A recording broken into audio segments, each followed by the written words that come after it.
want to get a big head, you guys sit down. So this is the way I'm wired. I came into Grants Pass and I saw a bunch of stinky people standing across from the GOP headquarters next to Tent City. And what a picture it presented. Like, there's your political class, there are your results, the trash and the tents. And so I'm sitting there, I want to mix it up with these people. And I know you got responsible leadership saying stay out of it, but I went back in the corner and bought this hat. And if they're still on the clock, I'm going to put it on, I'm going to go walk with your busted citizens because we're at war. That's right. Yeah, that's right. And I'm going to try my best to be really kind and polite and all those things.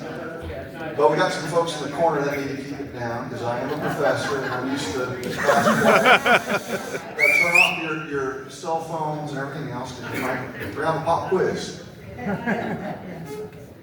So when I come in, I don't have any pre-prepared remarks for the most part. But the first thing I do is I start going and looking at the campaign literature of your candidates. Because I know what we're up against. We're up against the slave trade. We're up against the slave master. And the slave master is fine with you talking about God, babies, Bibles, and bullets, so long as you can't discern what tool they use to keep you enslaved. And so I listened to the speeches, a lot of good stuff, don't get me wrong. But I want to hear until you fall over dead about rigged machines, rigged software, and those mail-in ballots. And if that's not what we're giving 99% of our attention to, you know, you can talk to me about Roe v. Wade all you want. You're not going to solve the problem until you get rid of the fraud. So there's certain litmus tests that I want you to hold to. Can your politicians say out loud the 2020 election was rigged and stolen? Have they said it out loud? Seems like it's just Trump. So we like rolling him out and stealing his thunder because we get to use it, but we don't have courageous Republicans to stand by him and say the 2020 election was rigged and stolen, and it was. So I get kind of fired up, I get pissed off, frankly, because we've heard the same stump speeches about babies, Bibles, and bullets, which I'm a fan of, don't get me wrong, but I want to save them. And the way that we save them is by going to war. So I love the fact that we've got this end voting by mail initiative here in Oregon that complements the SAVE Act. That's critical. Now some of you might be thinking, how in the world is it going to happen? With the corruption that you all have, you have one of the worst states in the United States when it comes to the election system, vote by mail. So I'm going to give you a little bit of hopium today. But like I said last night, I've earned my hopium. I've earned it because I've done audits. I've defended depositions. I have over 1,000 hit pieces written about me by the New York Times, Washington Post, USA Today, you name it. Don't Google my name. Don't do it. So I've earned it because I've been following the genius of one Donald Trump. And frankly, you guys should not be worried. I sure hope that you folks aren't taking the black pill, because he's going to prove a lot of people wrong, as he usually does. So do we have my thing behind me? Let's go ahead and bring up my screen, because I'm going to spin a little yarn for you. But in 2021, I got to have dinner with Donald Trump. Did you know that? But before I had dinner, because you got to get the invitation, I had a very, very discreet meeting with him and probably some Secret Service people behind the wall. And I was called in to give him legal advice. Now, I don't think he needed my legal advice. I think he just wanted to put his radar on me to see if I had any common sense, because I was one of the few people with credentials and accolades that said out loud, the election was rigged, it was stolen. And at that time, it was a lot harder to say that. I mean, go back to 2021. You remember those days. Could you even meet up with your county commissioners? You were in Zoom meetings. And when they did open it up, how many minutes did they give you for public comment? 2 minutes? 3 minutes? You remember those days? Yep. And read it on a card, you didn't even take the mic. And remember how just dehumanizing that was? Like monkeys trying to get through your talking points before you hand off your script card to the next page read. And your commissioners will look at you like, oh, they don't know that they're slaves. I hate that. I hate that. So I want to do something right now. If we could, just to wake you up. Everyone stand up. Just stand up.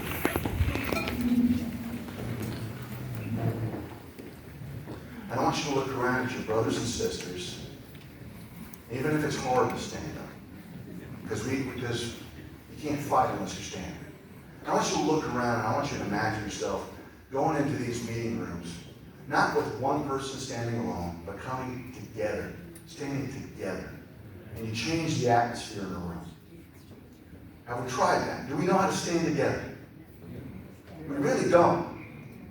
We know how to bitch and moan on social media. We know how to show up in the rooms and have the echo chamber. But we don't do this and show up to places where it's scary to stand together. So consider that. I can feel the energy change in the room right now. Everyone's kind of straightening out their chest, postured a little better. It feels good to stand. So we're on the other side of victory. Make no mistake. You're not going to be depressed today. You're going to get some hope here. Because something big is coming. But for all you tired warriors that have been speaking the truth for a long time, this presentation is for you. But don't give up. Okay, have a seat. Have a seat. All right, so I meet with President Trump. And I look at him and I say something along the lines of, look, I've read all the lawsuits, and I did. And I read all the lawsuits that were filed by your attorneys, and I praised their work. It's like, these are good lawsuits, Mr. President. The black letter law makes sense. These are great, viable theories. And I said, the problem's not the lawsuit. It's you. You're the problem. And, you know, he's got a poker face. It's unbelievable. You know, I don't know if I'm offending him or not. He's just looking at me like the... Where are we going with this, Clemens? Meaning, you pose an existential threat to the cabal, to the cartel. And I could file something with 10 months more information, and will be dismissed twice as fast. And unless we cut out the cancer that is the judiciary, I don't see a way out. Now, I'll tell you this, I've thought about this very often. He came back and said, all the judges? The way he said it, all the judges, led me to believe that I shouldn't. He was basically telling me, you shouldn't be so certain. Yeah, that was 2021, it's 2026. How many arrests do we have? Not many. But he knows something that we don't know. And the judges that he's looking at aren't the judges that I'm used to dealing with. Because I wasn't a military attorney. I wasn't part of the JAG Corps. So while everyone is tripping over themselves to be disappointed with Cash and Pam Bondi, they were never the plan. Never the plan. Look, I've done RICO cases, I've done racketeering from indictment to verdict, 7 years. And I was going against really, really bad, ugly people with their mugshots with tattoos. I didn't have John Brennan on trial. I didn't have Hillary Clinton. I didn't have Barack Obama. If you think that the civil system can drain the swamp, you don't know the civil system. The due process rights of the accused are held at a premium. So what do you do if you're corrupt? You wait them out. You lawyer up. In fact, Barack Obama has lawyered up. But it's different with the military tribunal. So let's start talking about whether or not this is fantasy or reality. If you want to understand Trump, you need to understand Abraham Lincoln. We got to go back some time. Because during the 1860s, we had a rebellion from within the Confederacy, an uprising, and the nation was about to fall apart. And Trump did something that many scholars will tell you was illegal. It was unconstitutional. He suspended the writ of habeas corpus. Basically, he got rid of due process rights of enemy belligerents and started arresting people. And that power does not belong to the president. It belongs to the Congress. So all the constitutionalists out there, they give a stern finger wagging to Lincoln for doing that. But Lincoln wasn't an idiot. He was a lot like Trump. He's like, let me get this straight. We can violate all of the laws. We can have an uprising. We can have a new nation being birthed in the midst of slavery. Sound familiar? And I can't quell the rebellion. I can't put it down. Lincoln said, I'm going to do it anyway. The Supreme Court ruled that was unconstitutional. Lincoln said, let me see you enforce it. So he's at odds with the legislature that didn't want to give him congressional approval to suspend the writ of habeas corpus. He was at odds with the Supreme Court. Again, does this sound familiar? And he was ready to lock it down. Lincoln was vindicated. About a year later, the legislature did approve suspension. He won, but his life was forfeited by the bankers. Those centralized bankers, the power behind it all. So let's talk about some stuff that Trump has shared with you and see if I've just got a nice theory or if we're on firmer foundation. Cell number 2, please. The Democrats refuse to vote for voter ID or citizenship. The reason is very simple. They want to continue to cheat in elections. This was not what our founders desired. I have searched the depths of legal arguments not yet articulated or vetted on this subject, and will be presenting an irrefutable one in the very near future. There will be voter ID for the midterm elections. This is key, whether approved by Congress or not. Also, the people of our country are insisting on citizenship and no mail-in ballots, with exceptions for the military. Thank you for your attention to this matter. Whether approved by Congress or not, them's fighting words. How do you back them up? Okay, we're going to talk about another thing that happened. After Lincoln, we had World War II, and there's a case called the Youngstown Steel Decision, after Harry Truman started seizing steel from steel mills. And he had his reasons. I need the steel for the war effort, because we're going to go to war with Korea. Supreme Court issues a ruling, which is the definitive ruling on war powers. And it tells you when the president is at his strongest under those powers and when he's at his weakest. The president's at his strongest when he's working with Congress. Let's press pause right now. The Save America Act. Is this controversial? Go ahead and close that out and give me cell 7. The last one, here we go. This is how controversial the Save America Act is. All voters must show voter ID. 2, all voters must show proof of citizenship in order to vote. 3, no mail-in ballots. 4, no men and women's sports. 5, no transgender mutilation surgery for children. All 5 of these items have 80% approval amongst both parties. And yet they can't bring this to a vote. Okay. So when President Trump talks about the Save America Act, if you think he's actually relying on Congress to get it done, you don't get the man. The Save America plan is not the plan. The Save America plan is just to highlight you've got a bunch of traitors that are going to be exposed, and he's going to have to sit on power that people don't quite comprehend. So close that out. What power? Close that out. So back to Youngstown. The president's at his height when he's working with Congress. When Congress is silent on a matter, he's in his twilight. No one's really sure what power the president has because Congress hasn't legislated on a topic. And then when the president and Congress are at cross purposes, it's said that he's at his lowest ebb of power. And the only power that he has is brought forth through his Article 2 Executive Powers Commander-in-Chief. So let's see if we've heard President Trump talked about Article 2.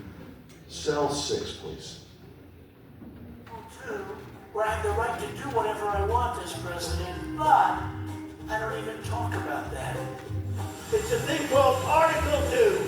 Nobody ever mentions Article 2. More importantly, Article 2 allows me to do whatever I want. Article 2 would have allowed me to fire him. So it sounds But I like wasn't going to fire. You know why? Because I watched Richard Nixon go around firing everybody, and that didn't work out too well. So, very simply, Article 2 would allow me to do. I could have done anything I wanted.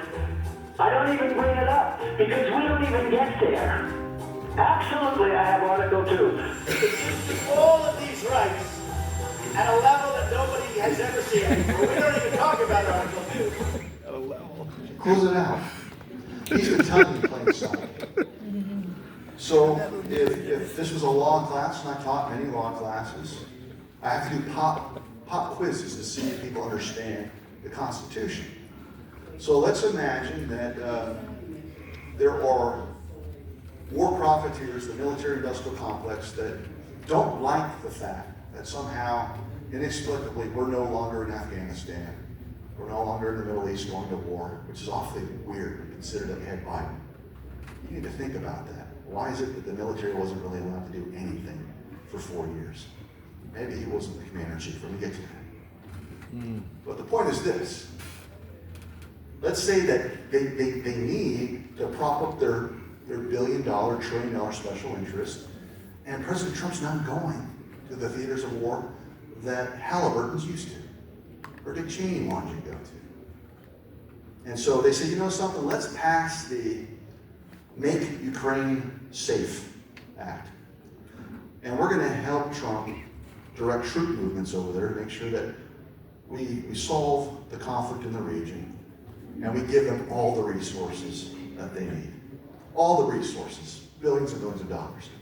But we get to direct where we place boots on the ground. And this is passed. This is key. It's passed in bipartisan efforts. Both Democrats and Republicans join hands, and they vote on it together. And Michael Jackson comes back from the dead, and he writes, "We Are the World Part 2." And everyone's singing around a microphone. We love Ukraine. Come take our money. And everyone's like on the emotive high is like, wow, this is great. The sirens call. And Trump's attorneys file an injunction saying that's unconstitutional. But the Supreme Court, you know, they rule against the president and declare it's actually constitutional for Congress to direct troop movements, with Amy Coney Barrett providing the majority opinion. Now, most students would tell you the Supreme Court has spoken. It's the law of the land. They're the highest court. Does Trump have to listen? I don't think so. I think it's akin to, let's say that Iran got a hold of an intercontinental ballistic missile. And somehow they get it on a skiff or a boat outside Portland. And they fire it off.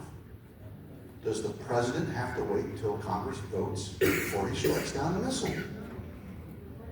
If the Supreme Court says you don't get to strike it down, does he have to listen?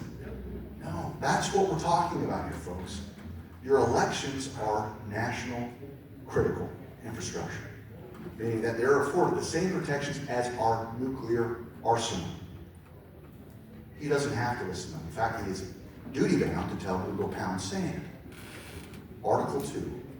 Now, he has been walking with this authority for quite some time, and we have to start making sense of the weirdness of 2020, where Joe Biden came on the scene, and he actually has done more to reverse engineer your brainwashing than I have, by simply getting up, losing his train of thought. Where am I? Where am I? What is that? That's interesting. Bereft. The only thing that he's done with our military is launch the withdrawal in Afghanistan. He had no power to do anything. Because something happened on April 1st, 2020 that many people missed. April 1st, 2020, go back in time. About 2 weeks prior to that, what did President Trump say over and over again? Open up by Easter. Open up by Easter. We have to open up by Easter. Did anyone in government listen to him? No, they didn't. So go ahead and pull up number 5. This is his famous immigration chart that he points to at rally after rally. In fact, this was the chart that saved his life. And he said that it saved his life even before Buckland, mind you, when he turned over. And this chart makes no sense. It says that the lowest immigration that we experienced was on April 1st, 2020, but no one ever looked at the bottom hand corner where the chart says Trump leaves office. What do you mean Trump left office? I saw him serve out the rest of his term. Didn't you? Didn't we all stay up on November 3rd, 2020 with our hearts broken over the cheating? So that has to be a mistake. Surely that's a mistake. Surely an intern got fired for putting that on a chart that was shown at another 24 rallies. Oh, and by the way, after he got shot, he went to the RNC with a bandage on his ear. This same chart was on about 20 giant plasma screens. And if you thought it was a mistake, he said, oh, and by the way, I left office that week. Now, I can't understand for the life of me why we walk past statements like that. Because either he's crazy and lost his mind, or perhaps we better take him at his word. So the question I have for my constitutional scholars out there is, can you be the commander-in-chief and not the president? And yes, you can. In certain circumstances, where continuity of government is triggered. During the Cold War, there was a thing called Directive 40 that was initiated that contemplated devastation of government. Usually it's like, they're thinking a nuke might fall on Washington, D.C. Like a nuclear bomb. What happens if 80% of your government's wiped out? What's the plan? So what happens when the nuke isn't a bomb, but it's a rigged election that replaces people? What happens when you have a bioweapon that kills up to 18 million people?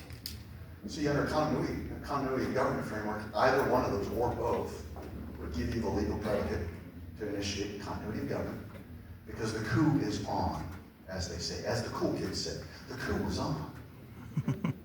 And you know the coup was on because all of a sudden Trump becomes the prophet.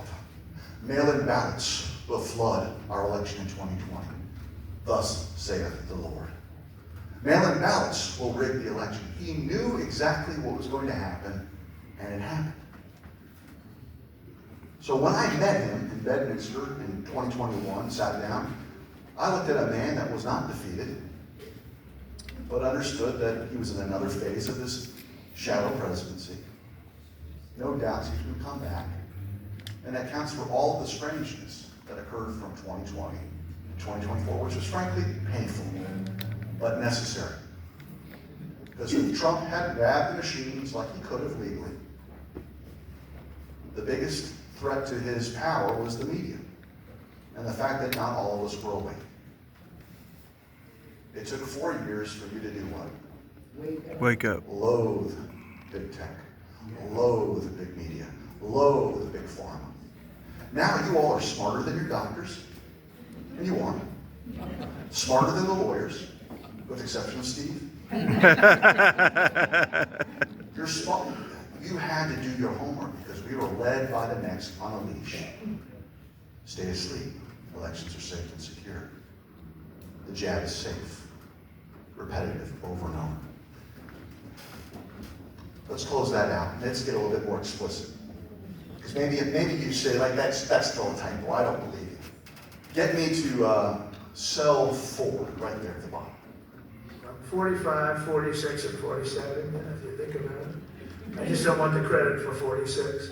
They indict their political opponent, and what that does is it sets off a chain of events that's very dangerous in future years. It could happen to them very easily. The reason Crooked Joe and his thugs are trying so hard to stop me is that in my first term, I disrupted all of it. Oh, did I disrupt? That was called major disruption. And in my second term, which we're sort of having now, but I don't want the results, right? All right, so he was campaigning. This was during Biden's presidency. He says, during my second term, which we're sort of having right now. But that first clip, he was at Quantico addressing the military. And he explicitly says, I was the 45th, 46th, and 47th president. Okay. This might be blowing your minds. It might not. I think this is pretty spectacular stuff. Because it tells me that, look, he didn't know who was going to rise up. But the plan was we had to reawaken the American people. And he's done that. And somehow he inexplicably won in November 2024. And we could talk about how that happened, yet the fraud is still there. So I think we got one more clip that we're going to play. Let's play the first cell. Voter ID is part of Homeland Security. Think of it. We're talking about two separate items, but they're really the same. Voter ID is part of Homeland Security. And citizenship, proof of citizenship, is part of Homeland Security. Okay, so in order for him to prevail against a defiant Congress composed of traitors, he has to operate within Article 2, his plenary authority, and that's what he's talking about. You will not be able to get away with not issuing or showing voter ID this year if we have an election. Mark my words. And so,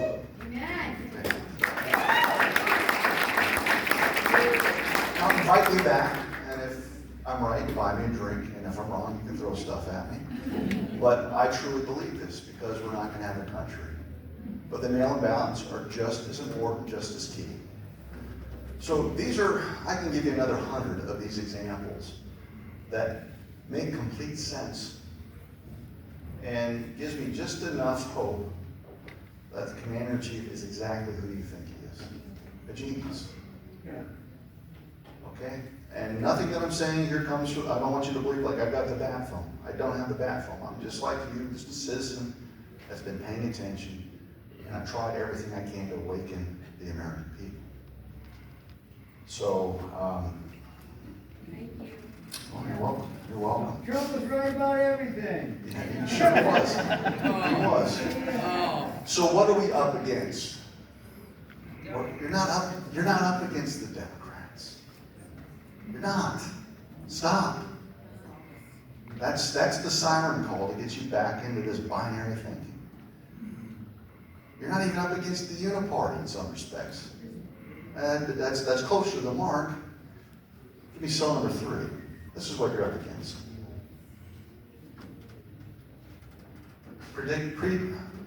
Predetermined outcomes. The selection of a candidate, no matter what it's going to reach at step 1. This is called a cast vote record summary. Go ahead and pause that for a second. And I know that some of my folks that have attended some of my lectures in the past, they want proof. So this is a race, this is the cumulative ratio of votes between Biden and Trump in 2020. This is one of 1,000 analyses that we've done, over 1,000 counties. We find this phenomenon over and over again. And the way that this works is to explain it to you, because that might not mean much to you, but it's going to here to say. Let's say that, let me ask you all, because you guys don't really have to get out the vote efforts in a meaningful way because you got the damn mail-in ballots, but do you remember a time when you had a landline and people would encourage you to get out and vote, right? And they're basically doing a poll. Hey, get out and poll. And polls are supposed to be scientific, you know that? Because they have to adhere to this thing called the law of large numbers. And this is what makes a poll scientific rather than just conjecture. So what's the population of Oregon? 4.3 million. 4.3 million people. So the utility of a poll is if you're running for office, you don't have to call up 4.3 million. You can call up 400 at random. But you got to do it randomly. Okay, and as long as you do it random, once you get a sufficient a sufficiently large set of numbers, you'll see a phenomenon. So go ahead and press play. In polls, what you'll see is wiggle, wiggle, wiggle. And at the same point, you'll start to see a flat line emerge. This is the law of large numbers at play. Pause it again. Pause it. Okay. So right here, we don't have enough data to figure out what the average is going to be across the state of Oregon. But every time we get to about 400 votes, it'll start to flatline. And you can replicate it. That's why it's a law. That's why someone can tell you plus or minus 4% margin of error, so-and-so's going to win. And usually they're right until they started making the poll, which they have. This is what a cast vote record should look like through early mail-in absentee votes. So I can get a cast vote record summary from the tabulators here in Oregon, and there's certain guarantees that I should have in the collection of those ballots, and it's namely this. The sample should be random. Meaning, not everyone gets their ballot at the same time. Not everyone fills it out at the same time. Not everyone returns it at the same time. You follow me? So when you receive, as a clerk, the ballots, it should not be in any pre-structured order. And they run them through those black box machines. So what we're seeing here is an injection in favor of Biden at about 90 to 10 at the beginning. But in order to have that descending power, that descending pattern going forward, go ahead and press play. Do you know what has to happen in the real world for that to occur? Okay, press pause. That means the next batch comes in and it's not 90-10 in favor of Biden. It's 89-11. And the next batch of 100 comes in. 88-12. 87-13. 86-14. Do you think your mail-in ballots can magically order themselves to have a glide slope feature that's a PID controller and shift down to your selected set point? They're cheating. The one thing that none of our politicians, we can't seem to get that out of their mouths. So it seems like you got really great candidates here. That's what you're up against. And either you're being elected to your office because you're part of the system, or you don't present a threat to it. And part of showcasing how you don't present a threat to it is never having election security on any of your campaign materials. It's never a staple of your speeches in any meaningful way. Because you got in with the system. And therefore you've got a vested interest to not challenge the system that lets you get in. Because you get to have some perks that we don't. And we get to clap for you. Well, I don't like clapping like a seal. Because I used to be a prosecutor, and I know a liar when I see one. I know a murderer when I see one. People have been murdered and killed to keep this system in place. And they deserve justice. I deserve justice. You deserve justice. And we deserve politicians that can talk about the damn problem with specificity. Because I don't certify your elections. I'm not your clerk. And it's an abomination that I know more about your systems than the people that certify your votes do. Think about that. Now, this cast vote record summary is available for your machines, but do you have them? Will they give them to you? Because you might be asking, is this going on in Oregon? And I have to honestly tell you, I don't know. But I can tell you. I can tell you if they give them to us. And I think what you're going to find is the same stuff that Steve talked about, where mail-in ballots will show up after the date. Good candidates lose. Mr. Vaughn in the back, hero, thank you. Yeah. Good men aren't elected because others are selected. Amen. This is what you're up against. Go ahead and close that out. This is the tool. This is the fight.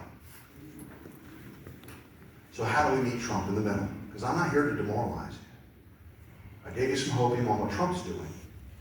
But during my meeting with Trump, I needed something from the man, because I just lost my career. I lost my job, standing up for him. And I just got done presenting at the Cyber Symposium sitting next to Mike Lindell. And I saw some stuff that was true, and I saw some stuff that was planted from the deep state. Destroy the movement in its inception. I saw CNN cameras. I saw honeypots in hotels hitting on math geeks. And I'd go up to the math geek in the hotel lobby who's sitting and talking with a beautiful girl, and I go, when in your life has this ever happened to you?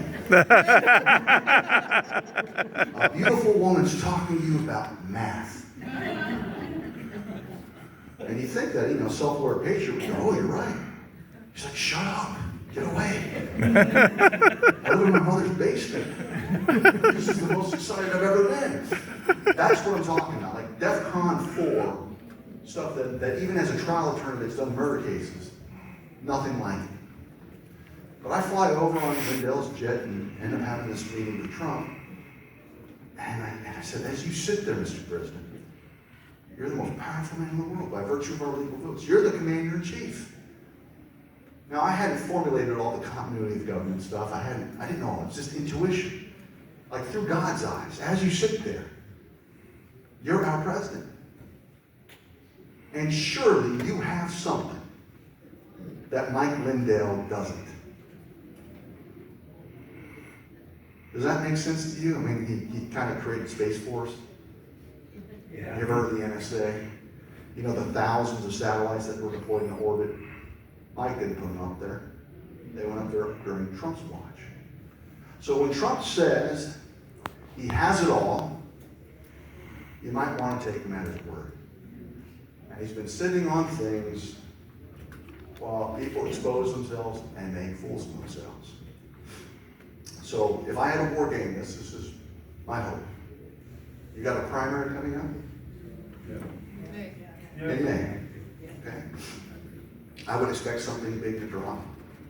There's a call for declassification of election stuff from the NSA, and this is the stuff that you and I, us mere mortals, can't examine. And it's going to vindicate all the patriots that have been out there. It's going to happen.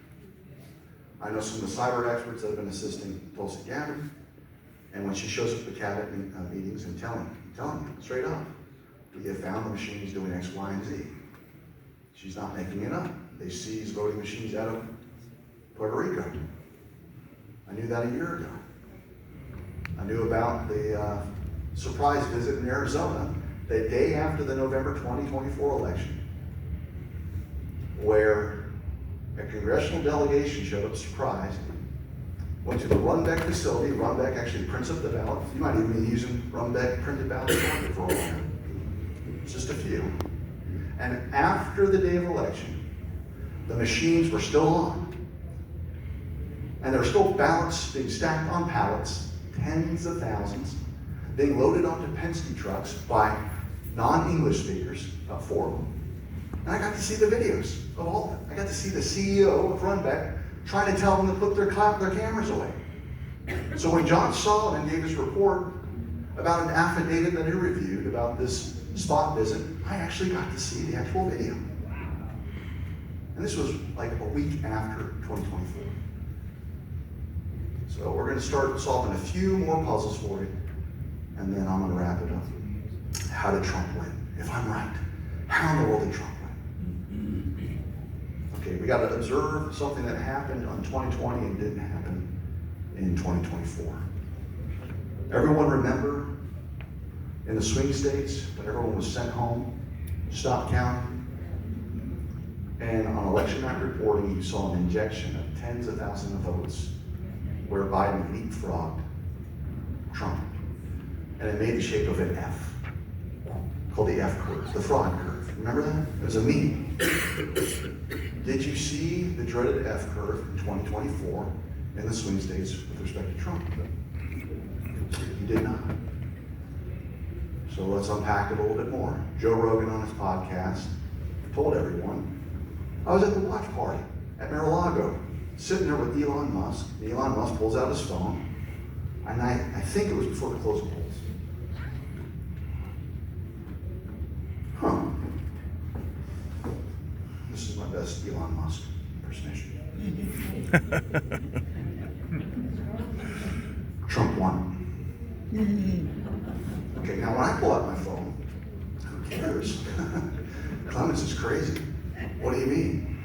But when the guy that has sent up thousands of satellites during Trump's first administration has to have the highest national security clearances on planet Earth says something like that, you better pay attention. So those F curves, what is the data that we're looking at? It has nothing to do with what's being scanned through the machines. It has nothing to do with mail-in ballots. It's one of the big lies. Election night reporting is nothing but political theater. It's about perception engineering, where we watch a screen or we watch a website and we see vote totals come in every 5 minutes, and we're going, oh, it looks like my guy's gonna win, or it looks like my guy's gonna lose. And we accept the premise that that's legitimate. But when we look at the underlying data, this is what we find. The first batch of votes comes in from election night reporting, and there's a 50-50 split between Trump and Biden. Okay, maybe. And then the next batch comes in, and it's a 50-50 split between Trump and Biden. And then the next batch comes in, and it's a 50-50 split between Trump and Biden.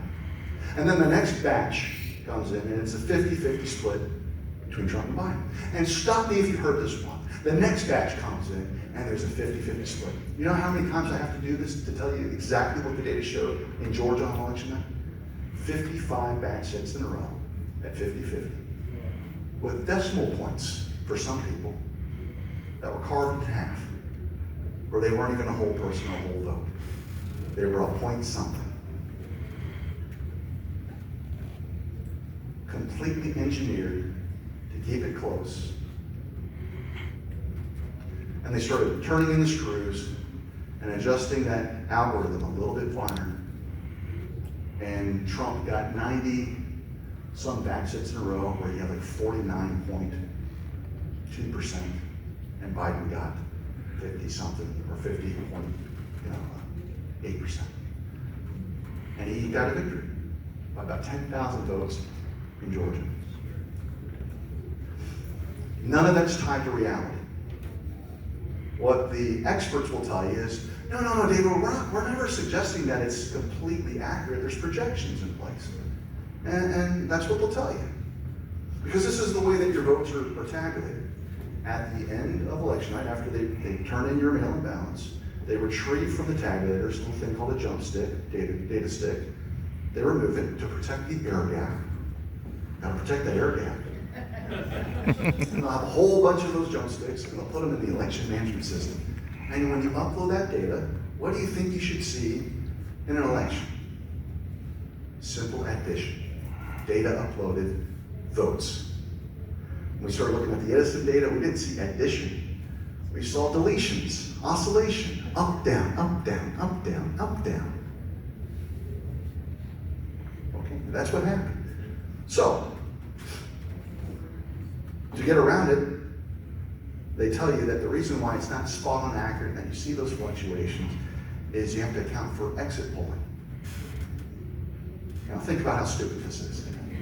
How many of you have voted in your entire life, maybe you didn't live here, and you've been stopped by an exit pollster? Has it ever happened to any of you? I've done about 1,000 of these types of meetings. I ask the same question. 49 states. Out of hundreds of thousands of people that have gotten this poll, I think I've got like 2 hands.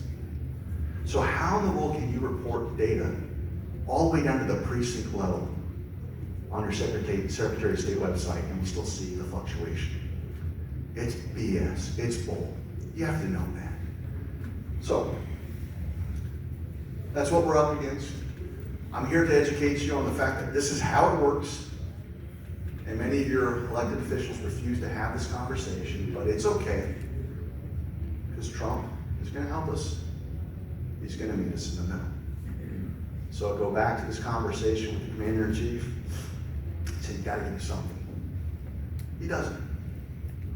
I have to read the silence. So I said, Mr. President, I don't see the path. You didn't tell me which judge to file a lawsuit in front of, but I trust you've got a plan. So I'm going to go out to the court of public opinion, which is what I've done. I'm going to wake people up. And when the moment's right, we're going to meet in the middle. We the people and you, we're going to meet in the middle. which was his promise to us the first time. In 2017, when he placed his hand on the Bible, and what did he promise you? What did he promise me? I'm giving you back your country. I'm giving you back your country. And we caught them all. Those were the promises that matter to me. And if I don't get my country back, and I don't see a firing squad emerge, his presidency is a failure. I don't think he wants his presidency to be a failure. So can it happen? Follow Lincoln. Follow the Youngstown Steel decision. And understand that mass arrest convictions have happened in the past. During Lincoln's time, the Dakota Wars, a single tribunal tried 396 people in 37 days. That's just one tribunal. What happens when you've got 20 tribunals? 50 tribunals. You can try 15,000 people in 6 months. Just do the math, do the scaling. Is Trump prepared us for that?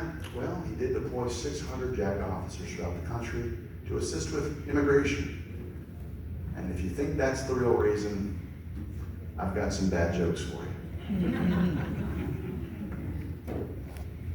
People that are skilled in court martials don't facilitate rogue immigration cases. They don't.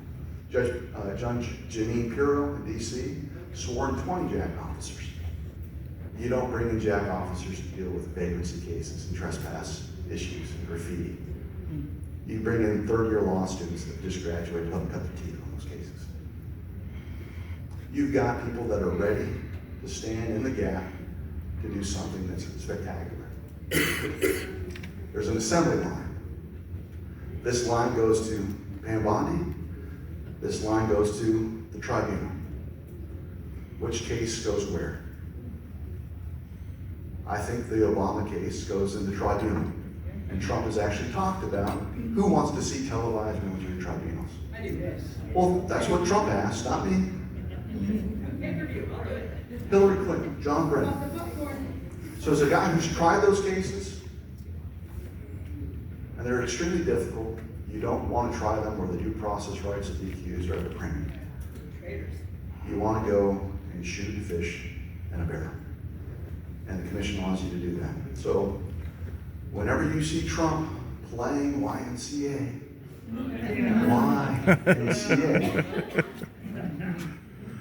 you need to know where Guantanamo Base used to be a YMCA.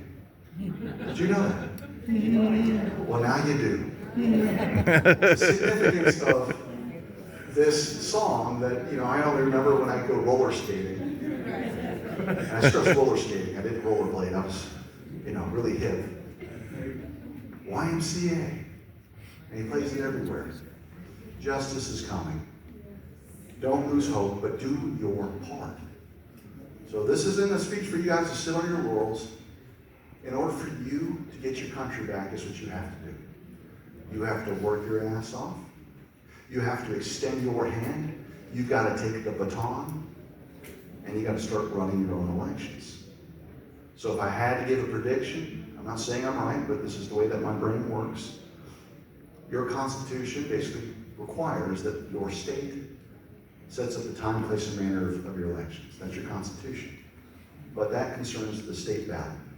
When it comes to federal races, which all of us have this year, U.S. Senate, Congressional, Trump could easily issue an executive order for a national emergency and have the National Guard count those ballots by hand.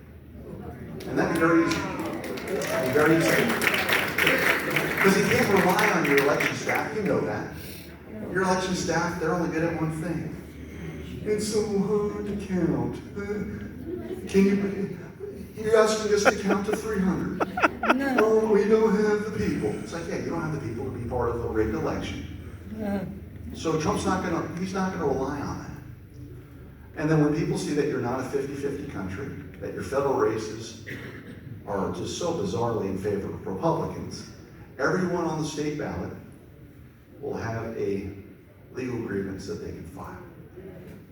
And at that point, once we've proven the day of fraud, and that might happen in 100 different ways. I'm not saying this is the way, but it could happen.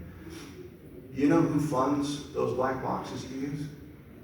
Is it the state? Is it the state budget? Is it the state coffers? No.